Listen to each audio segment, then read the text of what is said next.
नमस्ते, मैं हूं हर्षित और मेरे साथ है वरिष्ठ पत्रकार अमित पांडे। अमित सर, पाकिस्तान की जासूसी के आरोप में हरियाणा की एक यूट्यूबर है ज्योति मल्होत्रा, जिसको गिरफ्तार किया है। और हालांकि उसके ऊपर आरोप लगे हैं कि वो 2 बार पाकिस्तान गई हैं, 1 बार चाइना गई हैं। उसकी कई तस्वीरें भी वायरल हुई है पाकिस्तानी हाई कमीशन के इफ्तार पार्टी में, और जो खुद उसने पोस्ट की है। इस पर क्या कहना है आपका?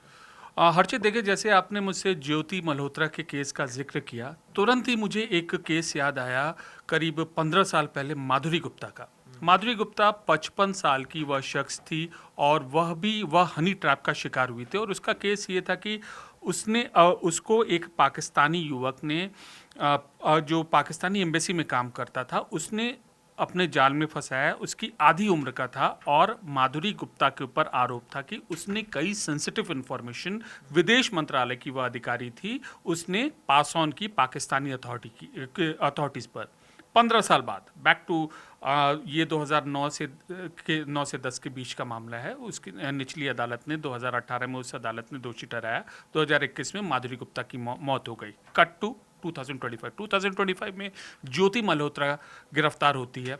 उस पर भी वही आरोप है कि किसी पाकिस्तानी शख्स के वह प्यार में पड़ती है, संवेदनशील जो जानकारी है वह डील करती है। तो ये देखिए, तरीका वही है, निशाना वही है, मकसद वही है, और पाकिस्तान की जो यह नापाक कोशिश है यह लगातार जारी रही है। देखिए, इससे आप कई केस पकड़े, चाहे इससे पहले राजस्थान में था, चाहे ज्योति मल्होत्रा का था, और माधुरी गुप्ता का, जैसा हमने जिक्र किया। अब पॉइंट ये है कि जो आपने कहा कि क्यों ज़रूरी है क्यों ज्योति मल्होत्रा का केस है। सोशल मीडिया के इस दौर में जिस तरीके से सोशल मीडिया के कैरेक्टर्स का उभार आया, उनकी व्यूअरशिप बढ़ी है, उनका फॉलोअर्स बढ़े हैं, पाकिस्तान ने उसी चीज़ को पकड़ा है। उन्होंने बकायदा शॉर्टलिस्ट किए हैं यूट्यूबर्स, सोशल मीडिया इन्फ्लुएंसर्स, और उसके बाद तब उन्होंने ज्योति की प्रोफाइलिंग की, हर्षित। और उसके बाद, जब प्रोफाइलिंग करने के बाद, फिर इसको इनविटेशंस दिए गए पाकिस्तान एम्बेसी के प्रोग्राम्स के, इसको पाकिस्तान बुलाया गया, और इसके ज्योति के जरिए जो जानकारियों का आदान प्रदान किया गया। सर, जिस तरह से ज्योति मल्होत्रा के बारे में खबरें आई थी कि वो पहले कश्मीर गई, 2 बार पाकिस्तान गई, उसके बाद जब भारत और पाकिस्तान के बीच जो ऑपरेशन सिंदूर जब भारत ने शुरू करा, वो जो 4 दिन थे युद्ध के, उस बीच ज्योति पाकिस्तान के जो एक अधिकारी हैं दानिश, उनके संपर्क में रही। क्या यही शक की वजह बनी? देखो, हर्षित, आप समय समकालीन विषयों को उठाते रहते हो, चर्चा करते रहते हो। ये ज्योति का जो ये केस है, मैंने कल ही एक स्टोरी की थी। कल मैंने करीब 3.5-4 घंटे तक ज्योति का ट्रैवल विद जो इंस्टाग्राम अकाउंट को पूरा, मैंने करीब उसकी 40 से 50 पोस्ट है वो देखी। 40 से 50 पोस्ट में 2 साल में अमूमन एक जो यूट्यूबर है, एक वीडियो कितनी देर का बनाता है? आप बताइए, कितनी देर का बनाता है? लगभग 1 घंटे। एक लगभग। शॉर्ट वीडियो, एक से ये जैसे मान लीजिए, अगर नोएडा का वीडियो है, नोएडा में एक अट्टा मार्केट का, कितनी देर का वीडियो बनेगा? वो 15-20 मिनट का। आधे घंटे 35 मिनट के उसके हर एक वीडियो थे, कश्मीर के, अमृतसर के, और उसके जो इंडियन लोकेशंस के थे। आधे घंटे से 35 मिनट तक के उसके सिर्फ वीडियो थे। जैसे फॉर एग्जाम्पल, उसने करीब 1.5 साल पहले उसने बनिहाल से श्रीनगर तक का वीडियो बनाया। बनिहाल से श्रीनगर तक का ये करीब 5-6 घंटे की ट्रेन यात्रा है। उसने एक एक पॉइंट का वो मेंशन किया, एक एक पॉइंट का उसने वो मेंशन किया कि कहाँ कहाँ कौन कौन से स्टेशन है।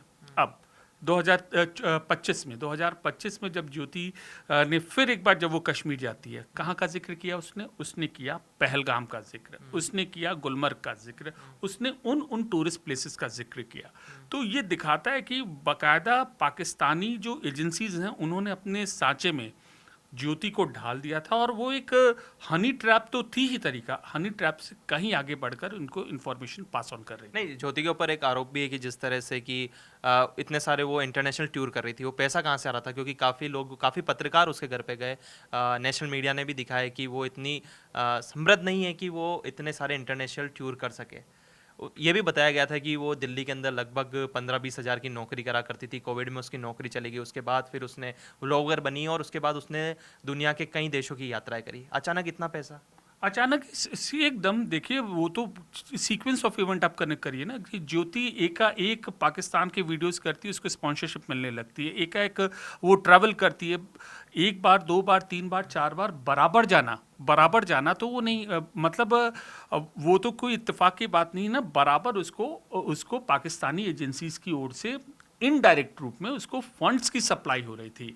और उसके बाद ज्योति ने ये पूरा अपना जो साजिश का ताना बाना ये बुना, और हर इम्पोर्टेंट लोकेशन देख, कल मैंने उसका वो वीडियो देख रहा था, अब इंस्टाग्राम अकाउंट उसका विदहेल्ड हो गया है।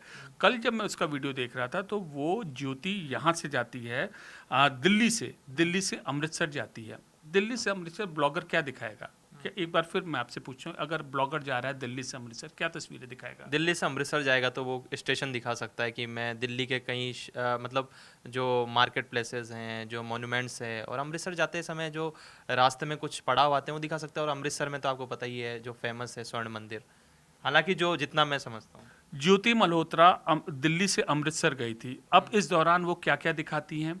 वो दिखाती हैं ब्रिजेस, वो दिखाती हैं छोटे छोटे स्टेशंस, अगर उनके एक साथ ग्रैब में अगर वो चाहे तो वो दिखाती हैं, हल्का सा एक दो पुलिस स्टेशन की झलकी आती हैं, वो दिखाती हैं जो स्ट्रक्चर्स बने हैं स्टेशन के आसपास, वो दिखाती हैं, स्टेशन की बनावट दिखाती हैं बाकायदा उनको ट्रेन।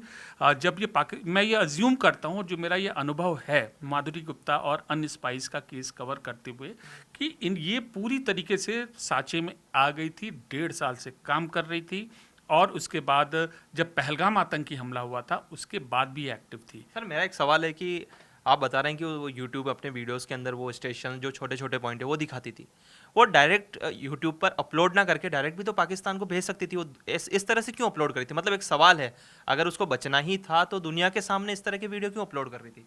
क्योंकि वो तो इन्फॉर्मेशन, अगर वो स्पाई है तो डायरेक्ट भी तो भेज सकती थी ना, किसी डार्क वेब के जरिए से भी भेज सकती थी वो। देखिए हर्षित, सबको अंदाज़ा है कि आज भारतीय एजेंसियां कितनी सजग हैं, कितनी पुख्ता तरीके से काम करती हैं, पासिंग ऑन द इन्फॉर्मेशन। आप जैसे ही अपने व्हाट्सएप से एक एनिमी कंट्री के पास, चाहे इनक्रिप्टेड एप्लीकेशन, चाहे जिस जरिए से, the moment you pass on this information, आप तुरंत शक के घेरे में आ जाते हैं, आप तुरंत शक के घेरे में आ जाते। और इसीलिए उसने ये डायरेक्ट जो है ना, जो मैं ये अभी तक अंदाज़ा लगा रहा हूँ, डायरेक्ट उसने इन्फॉर्मेशन नहीं पास की, सारी चीज़ ये अपनी सोशल मीडिया पोस्ट के जरिए करती थी। और उसके बाद ये वो बातें इनडायरेक्टली जो हैंडलर से कम्युनिकेट हो जाती थी। एक चीज़ मैं आपको बताता हूँ कि ज्योति, देखिए ये डीपी इसका, देखिए डीपी में इसके पीछे क्या लिखा है इस डीपी में? काजीगुंड। ये इनकी डीपी है ज्योति की। अभी जब थोड़ी देर में हम इसको जूम करके भी दिखाएंगे। ज्योति की काजीगुंड क्या पॉइंट है? काजीगुंड जम्मू और कश्मीर को जोड़ता हुआ लास्ट पॉइंट है, संवेदनशील पॉइंट है। ये मोहतरमा वहाँ गई थी, काजीगुंड के स्टेशन में बैकड्रॉप में यह तस्वीर खिंचवा रही हैं, ये दिखा रही हैं कि मैं उस लोकेशन पे हूँ जो आपने मुझे वहाँ पर भेजा है। तो आप मेरा सोशल मीडिया हैंडल आप देखिए, और इसके पीछे आसपास जो लोकेशंस हैं वो दिखाइए। देखिए, मैं पुजारी जी से भी रिक्वेस्ट करूँगा, पुजारी जी ये जो एक बार ये ज्योति का डीपी है, ये डीपी एक बार ज़रा इनको ये दिखाइए। इसके पीछे जो ये लिखा है, ज्योति के जस्ट पीछे काजीकुंड, तो ये मंसूबे हैं, ये तो डीपी की इनकी फ़ोटो है। डीपी के अलावा ये आज सुबह मैंने एक स्टोरी की थी। सुबह स्टोरी ये थी कि पाकिस्तानी एक पत्रकार है, सोशल मीडिया इन्फ्लुएंसर है, हीरा बैतूल। अब ये जब कटास राज मंदिर जाती हैं, 2-3 महीने पहले ये जब कटास राज मंदिर जाती हैं, वहाँ पर ये हीरा बैतूल इनको मतलब हीरा बैतूल इनको मिलती है, गले मिलती हैं, पाकिस्तानी बहन, हम 2 पाकिस्तानी बहन हैं, बढ़िया हैं। और ये सब बात हो गई भाई, भारत पाकिस्तानी बहन हो गई। फिर उसके बाद अब ये आ जाती हैं, पहलगाम हमला होता है। 24 तारीख को इन्होंने एक अजीबोगरीब पोस्ट करती हैं। एक शब्द भी इन्होंने ये ज्योति ये नहीं कहती है कि पाकिस्तान की गलती है, आतंकवादी देश है पाकिस्तान, एक शब्द भी ज्योति नहीं कहती है। सिर्फ कहती है कि हमारे देश के नागरिकों को सजग होना चाहिए। और तब फिर उसके बाद ये भी कहती है कि सजग होना अजीबोगरीब टाइप का, उसमें कोई मैसेज ही नहीं समझ में आता है। 24 तारीख के आसपास ज्योति ये कह रही हैं, इधर हिना बैतूल क्या कह रही हैं, जो उनकी पाकिस्तानी बहन सो कॉल्ड थी, वो 24 तारीख को जाती है अटारी वाघा बॉर्डर और भारत के बीएसएफ की वो पोस्ट दिखाती हैं। आप देखिए सारी चीज़ें कितनी प्लान्ड हैं और इनके जो रेकी बाकायदा की होगी। और हम इस स्टोरीज पर भी अभी हम काम कर रहे हैं, शायद कल परसों में, कि बाकायदा कैसे वो एडिट करती थी, किस तरीके की इनको ये ट्रेनिंग दी गई थी, साइकोलॉजिकल ट्रेनिंग। तो ये अपने आप में बहुत ज़्यादा ये मोटिवेटेड थे। बाकायदा इन्होंने पूरी टीम एक तैयार कर रखी थी जिसके 8 से 10 मोहरे थे हर्षित। और ये बहुत बड़ा ये रैकेट है, जैसे आईएसआई जो टारगेट करने की कोशिश कर रहा है युवाओं यूट्यूबर्स को, वो एक बहुत बड़ा ट्रेंड इस केस के बाद सामने आया। सर आपने जो बोला मैं उससे काफ़ी कुछ बातें समझा हूँ कि अगर वो डायरेक्ट अगर मैसेज पास ऑन करती तो पकड़ में जल्दी आ जाती सुरक्षा एजेंसियों की नज़रों में। लेकिन सर जिस तरह से वो यूट्यूब पर वो पाकिस्तान गई, उसके बाद वो वहाँ कर आईएसआई के जो अधिकारियों से मिली, उसके बाद शायद वो उसे भेजते होंगे कि इस पॉइंट पे जाओ और वहाँ पर वीडियो अपलोड करो, है ना। तो उसी तरह से वो काम कर रही थी उस पर लगातार। लेकिन एक बात है, मैंने आपसे पहले भी ये सवाल पूछा, जब वॉर चल रहा था ऑपरेशन सिंदूर के बाद, जो 4 डे वॉर बोल सकते हैं ना, 4 दिन का, उसके अंदर वो डायरेक्ट पाकिस्तानी जो दानिश है उससे बात करी, तब उसके दिमाग में ये बात नहीं है कि मैं इस तरह से डायरेक्ट भी तो पास ऑन कर सकती थी उस टाइम। उसकी क्या कह सकते हैं कि कहाँ भूल हो गई उससे? देखिए प्रेशर टैक्टिक है, भूल अभी भी आप कह रहे हैं भूल, मैं ये कह रहा हूँ उसने कभी भूल नहीं की थी। उसकी लास्ट लोकेशन विजिट क्या थी? लास्ट लोकेशन विजिट ज्योति की इंडोनेशिया थी, उससे पहले सिंगापुर गई थी, उससे पहले वो प्रोडक्ट, यहाँ हमला हो रहा है, देश गुस्से में है, वो खैर सब सारे यूट्यूबर्स अपना काम कर रहे हैं, वो किसी प्रोडक्ट का प्रमोशन, एक मोबाइल का प्रमोशन वो कर रही थी। तो भूल नहीं हुई थी, एक मोड ऑफ जो इनका कम्युनिकेशन है, ये खुफिया सुरक्षा एजेंसियों को इनके जो ट्रेंड है उन पे अंदाज़ा था और एक बड़ी सफलता है। हम ये कहेंगे कि इस तरीके से यूट्यूबर्स का जो लोग सोशल मीडिया प्लेटफॉर्म पर आते हैं और लगातार बेअंदाज होकर चलते हैं, हमारे एनिमी कंट्री में जाते हैं, उनके लिए एक बहुत बड़ा मैसेज है कि भारत के हितों के साथ अगर तुम कुछ भी करोगे तुम्हारी खैर नहीं। ये जो मैं अंदाज़ा लगा पा रहा हूँ कि ये कुछ एक इनका कम्युनिकेशन मोड होगा जिसकी भारतीय एजेंसियां बस मौका तलाश रही थी। ये देखिए, तभी तो आप देखिए ना, अजीबोगरीब पोस्ट, फिर उसके बाद ये सिंगापुर जाती हैं, इंडोनेशिया जाती है, फिर उसके बाद जब ये कम्युनिकेट करती तो सारी एजेंसीज। सर ये पहलगाम भी गई थी, उसके बाद पहलगाम हमला हुआ, तो क्या इस कड़ी को जोड़ा जा सकता है? बिल्कुल पूरी इस बात की संभावना है। एक यूट्यूबर साल में मतलब 2-2 बार कश्मीर क्यों जाता है? और जैसा कि मैंने आपको डीपी दिखाई, आप भी कश्मीर घूमने गए हैं, हम भी घूमने जाते हैं, क्या इतनी संवेदनशील जगह को हम अपनी बैकड्रॉप बना के हम अपनी डीपी लगाएंगे? नहीं लगाएंगे। क्या हम जहां 1 मिनट की ज़रूरत हो वहां हम 5 मिनट उस लोकेशन को एक्सप्लेन करेंगे? नहीं करेंगे। ये सब ज्योति कर रही थी। तो पूरी इनकी ये संभावना है इंफॉर्मेशन पास ऑन करने की, फैब्रिकेट करने की, अपनी टीम तैयार करने की।